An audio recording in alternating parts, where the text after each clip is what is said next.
Ie, da ni'n adeiladu tai fan hyn. Da ni wedi gwneud yn sicr bod yna angen wrth gwrs am dau yn Buckley.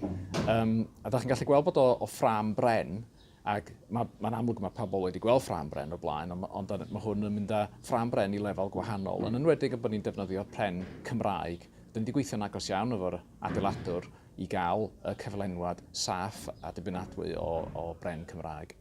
Da ni'n defnyddio pren Cymraeg yn yr adeilad yma, achos mae yna fanteision cynaladwyedd mawr iawn mewn defnyddio pren. Mae pren yn un o'r defnyddiau prin yma, lle mae o yn beth sy'n ni'n galw yn carbon neutral, sef mae o effaith positif, wel, os rhywbeth positif ar cynaladwyedd.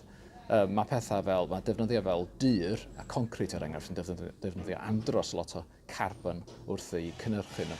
Felly mae pren yn ei hun yn beth da iawn i ddefnyddio mewn adeiladau. Ond da ni'n awyddus i gael manteision eraill economaidd o ddefnyddio pren.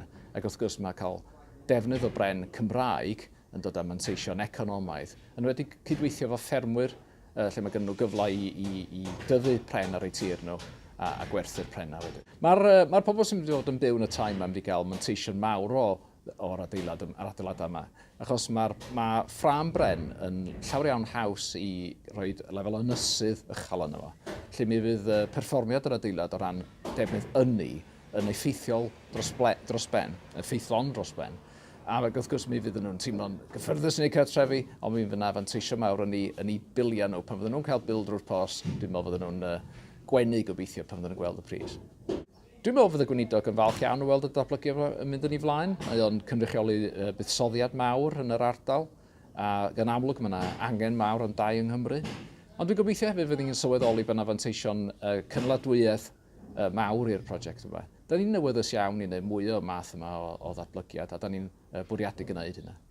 Da chi'n gallu gweld wrth sbio gwmpas bod y prosiect yn dod ymlaen yn dda iawn. Da ni wythnos 12 fewn i'r rhaglen, y prosiect yn gorffan yn mis Chwefror blwyddyn nesaf. Felly ffyddiog iawn ar y rhaglen ar hyn o bryd. Un mantais mawr o ffram bren, mae o'n gyflym iawn.